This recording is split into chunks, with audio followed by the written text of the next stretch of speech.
importante au Soudan.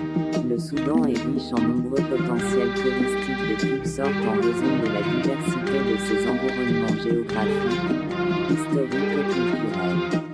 Au nord, il y a les ruines des anciens royaumes kushites, qui sont considérés comme le berceau de la civilisation humaine, et les pyramides et les temples pharaoniques, et à l'est, où les vagues de la mer Rouge entrent en collision avec le continent soudanais, il y a des îles coralliennes uniques qui forment un habitat pour les poissons colorés et un paradis pour les amateurs de plongée dans les eaux d'Albaa.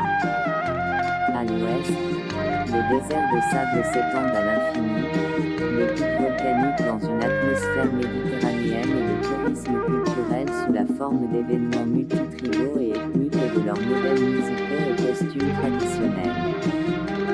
Monuments touristiques historiques. Il y a des monuments historiques au Soudan qui reflètent les différentes civilisations qui ont traversé le pays, à commencer par les monuments de Nubie au nord, les monuments du sultanat de Fur à l'ouest, du FUNJ au centre, puis les monuments coloniaux et madistes dans tout le Soudan. Pyramides et monuments nubiens. Le Soudan compte environ 220 pyramides, ce qui est plus nombreux que les pyramides égyptiennes. Il est situé dans l'état du Nord, à 500 km de Khartoum, et est l'une des plus anciennes pyramides de la vallée du Nil qui a été érigée par les dirigeants kushites. En plus des pyramides, il y a plusieurs temples anciens, y compris le temple du lion d'Abadmak, le temple d'Amon et le kiosque romain, qui sont tous situés dans la ville de Nakaa, en plus de la zone des photographes jaunes et ont quelques anciens monuments nubiens.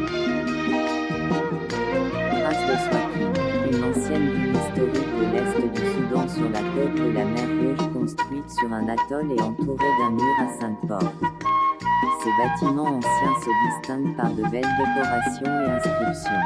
À 2000 de là, il y a 8 anciennes tours de guet.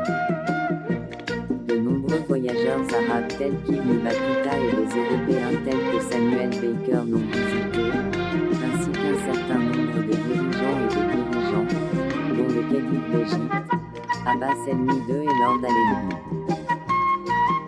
Dans la prochaine vidéo, nous parlerons des zones touristiques naturelles.